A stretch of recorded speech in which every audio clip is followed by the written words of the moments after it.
Okay, hello.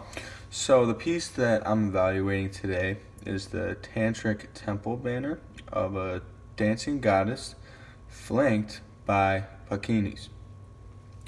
It's a 17th century piece and it's from Nepal, and the artist, I'm pretty sure I looked into it, was unknown.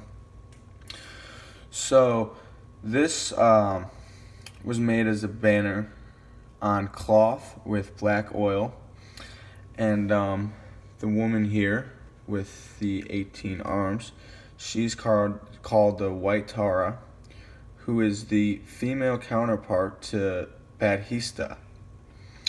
And the reason why I liked it a lot was because there's a lot going on. There's a tons of colors. There's so many different sections, and I just really liked how active it was. And so the first thing I want to talk about is how the artist really draws our eyes to the center of the piece, the White Tara. And I think she does this in a couple ways. One way she does it is with the 18 arms right here. I'll zoom in for it. And I think because the 18 arms are so close together and 18 is so many, it kind of shows movement or rhythm. And another thing that draws me to her is that she's a lot bigger than the Dakinis. If you zoom in, you can see she's at least a foot taller.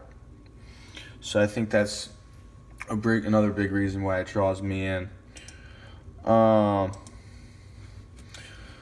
So the eyes of her are very calm, and her face is very calm, and it seems very Buddha-like. And then when you look at the Dakanis, they have this mean look on their face, and they seem so intense. And I think her calmness kind of makes me kind of think of Buddhism in a way. Also, the artist does a good job with the contrast of colors, because as you see, the Dakini on the left is blue, the Dakini on the right is green, and she's white. So I think he does a good job of doing that. So now I just want to go through some things that I noticed that I liked a lot. The artist does a good job. If you look here, using foreground and background, there's many humans praying, and I feel like it makes the piece seem a lot larger than it is, because it seems like a lot more deep, depth wise. Another thing I was thinking about was that this banner was outside at festivals for hundreds and hundreds of years. So if you see these colors, they almost seem kind of faded. So I was imagining what these colors must have looked like, and I feel like these colors would have been a lot more vivid back in the time it was made. The blues would have been darker, the reds, the tan colors, I think would have been a lot better.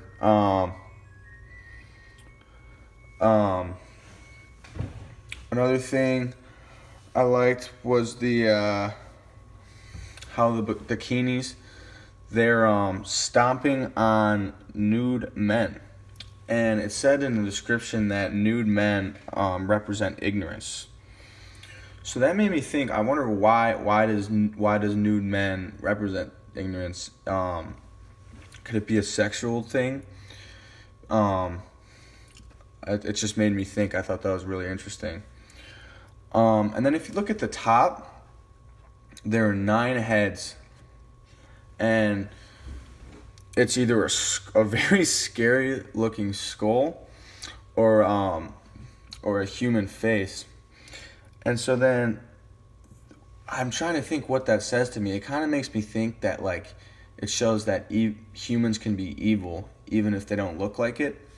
And the artist does a very good job making the skulls look very, very creepy. Another thing to look at is the pairs of suns in the center of the pieces, and they have human faces on them too. And so I'm really trying to wonder what that means. Another thing I noticed was how she split up this piece. You know, it seems with the skulls that it's split up into about fifths, with 4/5 of it being everything but the skulls. And then with the Dakinis and the White Tara, it seems that it's split into thirds. And I think that's another reason why we're seem so drawn to her. Another thing I want to talk about is the flowers. So it says that these the flowers that she's holding 18 of them. It represents purity, and I feel like that's very interesting. And also, I wonder why a lot of these flowers are upside down, which I really don't understand. Also, the Dakinis are wearing human skull necklaces. And I don't know. I feel like it must be something, some point against humans. And it really makes me think about, at this time in history, what Buddhists thought about human morality and our morals. And what kind of bias they had. It also thinks what kind of bias they had against what humans thought, and if they thought humans were inherently good.